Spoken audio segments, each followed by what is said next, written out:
বিস্ময়কর কাণ্ডে আতঙ্কিত গোটা গ্রাম। সকাল থেকে দফায় দফায় ঘরের বাইরে আগুন লাগার ঘটনায় চাঞ্চল্য ছড়ালো ধূপগুড়ির দামবাড়ি এলাকায়। অভিযোগ, দীর্ঘদিন থেকেই একটি পরিবারের উপর চলছে বিস্ময়কর কাণ্ডের তাণ্ডব। কখনো টিনের চালে ঢিল ছোড়া, আবার কখনো বিভিন্ন জায়গায় আগুন জ্বলে যাবার ঘটনায় আতঙ্কিত পরিবার। এলাকাবাসীদের অভিযোগ, ঘটনার সূত্রপাত কয়েকদিন আগে থেকে।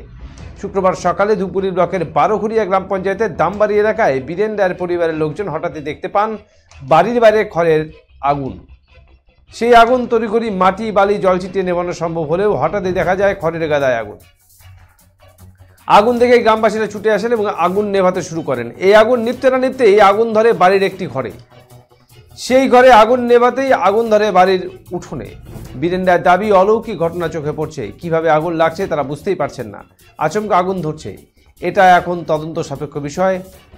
তারা পুরোপুরিভাবে আতঙ্কিত বলে জানান। তিনি কি হয়েছিল আজকে?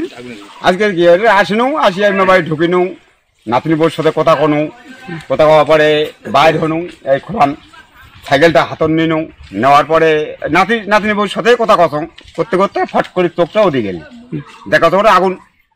তারপর নাতনি বউ ডাক দিনু, জ্বলানো। এবার মনে তো আর বুঝেছে না, তো এবার ফট করে সিনটা তো আগুন ডাকছে। এবার আনলে মুই যাইতে এটা মাটি দিয়ে অবশ্য আগুনটা নিবার পরে জল টল দেওয়ার পরে এসে হয়ে গেল। তারপরে তো লোকজন আসি গেলে সবাই আসার পরে আরো লোকলা বসিয়ে আছি।